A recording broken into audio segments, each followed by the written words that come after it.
Well, now that we've sort of established some things to think about and we've written it down about what we're going to do after this phone call, what's maybe the third step we could do for prepare for success in 2021?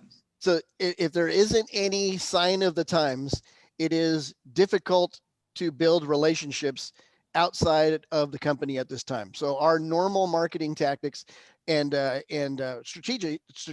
strategy that we would use outside of the business, where we're involved with Chamber of Commerce or BNI groups, uh, those are going to have less impact now because one, it's hard to build rapport behind a mask.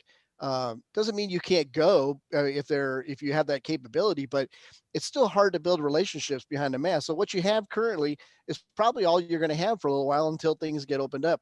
So building new customers is tough to do. And of course, the internet is still the greatest source for driving in new customers. Your number one source of customers should still be referrals. If you're doing things right, your customers should still be sending you new business, and that should be your number one. But your number two should definitely be the internet. And if your internet is not driving in new sources, you need to talk to a company like us that we can make the phone ring when it comes to your websites and the internet. But the focus really needs to be on customer service. How you're going to continue to grow this year is going to be based on how much you're able to keep the clients that you have and keep them happy. And also, when they're happy, they spend more money with you. So they're more willing to actually spend more per ARO, if that makes sense. I mean, happy people spend more, don't they, Jordan? Yeah, they do. I cut my teeth in college bartending, and I can assure anybody that happy people spend more money. We had a saying, and I'd be curious how you might update this for the auto shop world, where the customer at the bar is not always right, but they should be made to believe that they are.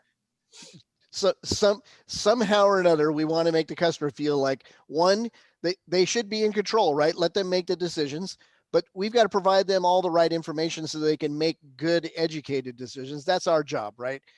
But the idea is to make them feel comfortable so that they continue to choose us as the business. Like, there's so many elements of customer service, and all of us can work on making them better. And I mean, all of us can make them better. And that could be anywhere from improving our phone skills. It might be improving the check-in process with the new COVID restrictions that we have, making it a touchless experience as much as possible.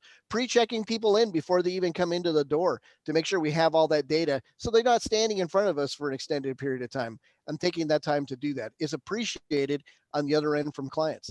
It might be the communication areas for improvement, whether it's using some type of system to text or phone or get people information faster, understanding that there's some benefits to where we're at the moment with car repair. There's a lot more people dropping off cars at this point in time, as I'm sure you understand, that don't need them back as quickly, right? Some of the people are not on the go like they used to be.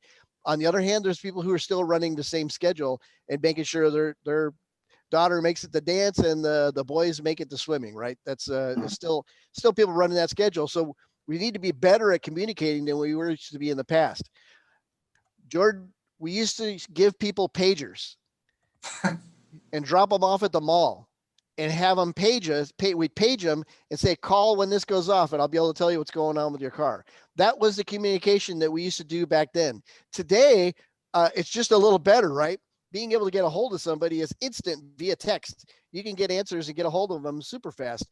So improving all these areas for customer communication is only going to lead to people keep on returning back to you to spend money, and they're going to keep referring their customers to you, which means that we're going to be successful in 21.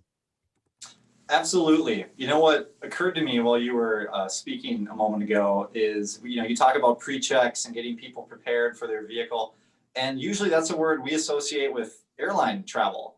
And people demand as much convenience as possible every time they go to the airport. It does require a lot of planning.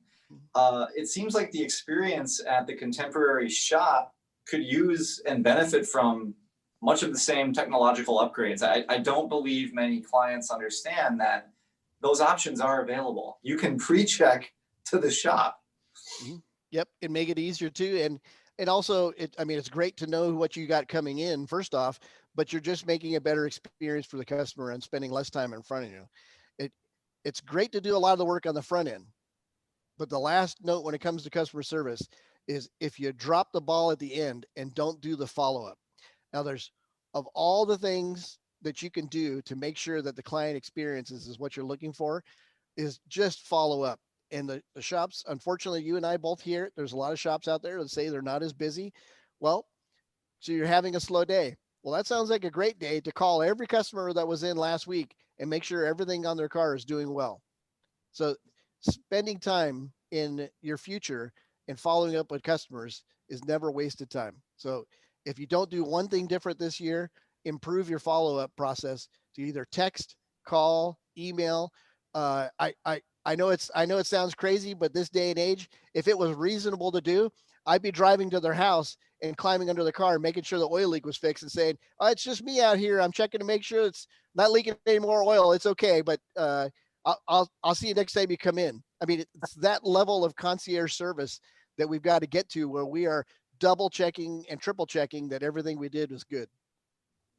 No, absolutely. Now, was that an extension of bullet point number 3 about success, or was that number 4? We're probably getting close to number 4 here. Make sure that we stay on time here too.